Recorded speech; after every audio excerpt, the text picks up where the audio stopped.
बैतूल में प्रशासन की लापरवाही का एक सनसनीखेज मामला सामने आया है, जहां पर जिम्मेवारी के नाम पर हद पार हो गई। दरअसल मुल्ताई के प्रभात पट्टन में एक कोरोना पॉजिटिव शख्स की मौत हो गई। शिवन पानी का रहने वाला 26 साल का एक शख्स प्रभात पट्टन के ही सरकारी अस्पताल में भर्ती था। मौत के बाद युवक के शव को स्वास्थ्य अमले और परिजनों की मौजूदगी में अंतिम संस्कार के लिए मोक्ष धाम लाया गया।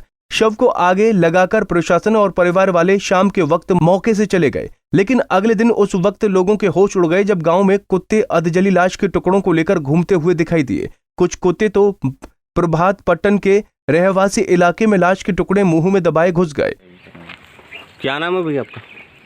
मेरा नाम किशोर कुमार चौरसिया है। सुबह मुझे किसी अज्ञात व्यक्ति का फ़ोन आया कि यहाँ पे कोरोना पॉजिटिव की जो बॉडी सरकारी अस्पताल से डिस्चार्ज होने के बाद मोक्षधाम में जलाई गई।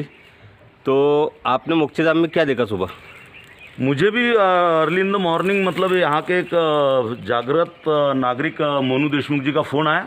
उन्होंने मुझे अवगत कराया कि चौरसिया जी यहाँ पर मतलब डेड बॉडी जो कल जलाई गई थी, जो कोरोना पॉजिटिव थी, और वो डेड बॉडी जली नहीं, और जलने के नहीं कारण वहाँ पर मतलब उसके जो मतलब जो शरीर के जो अंग थे, लेग, हैंड मतलब पैर, हाथ, तो वो उसको मतलब जो ग्रामीण जो कुत्ते लोग थे वो मतलब उसको नोच नोच कर खा रहे थे, और वो उसके कुत्ते मतलब वो उसके मांस के टुकड़े मतलब बस्ती में लेके जा रहे थे।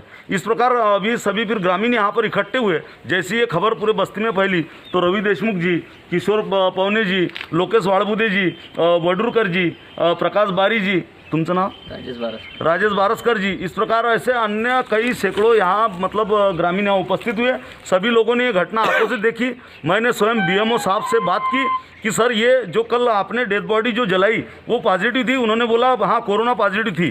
बीएमओ अत्रे साहब ने बोला सही है भाई साहब। हाँ, उसके बाद में मैंने पुलिस कुत्तों को लाश के टुकड़ों के साथ घूमते हुए देखकर लोगों को शक हुआ और वो मोक्षधाम पहुंचे। वहां पर अधजली लाश देखकर दंग रह गए। प्रत्यक्षदर्शियों के मुताबिक लाश पूरी नहीं जली थी और वहां पर कुत्ते अधजली लाश को नोच रहे थे। लाश के टुकड़े लेकर कुत्ते भाग रहे थे। मौके पर मौजूद ग्रामीणों ने बताया कि लाश जलाने के लिए पर्याप्त मात्रा में ईंधन उपलब्ध नहीं कराया गया था, जिसके चलते युवक की लाश पूरी तरह नहीं जल पाई और शाम होने के कारण परिजन एवं प्रशासन भी मौके से चले गए थे। इस पूरी लापरवाही पर प्रशासन पर गंभीर सवाल उठ रहे हैं। एक कोरोना पॉजिटिव के शव का नियमों के तहत ही अंतिम संस्कार होता है, लेकिन प्रशासन अपनी ड्यूटी से कैसे खिलवाड़ कर सकता है? कुत्ते गांव में लाश के टुकड़े लेकर घूम रहे हैं, जो दूसरों की जान के लिए घातक है। प्रशासन के इस लापरवाह रवैये के लिए जो भी जिम्मेवार है उस पर कार्रवाई करनी चाहिए। बैतूल से पंजाब केसरी टीवी के लिए रामकिशोर पवार की रिपोर्ट।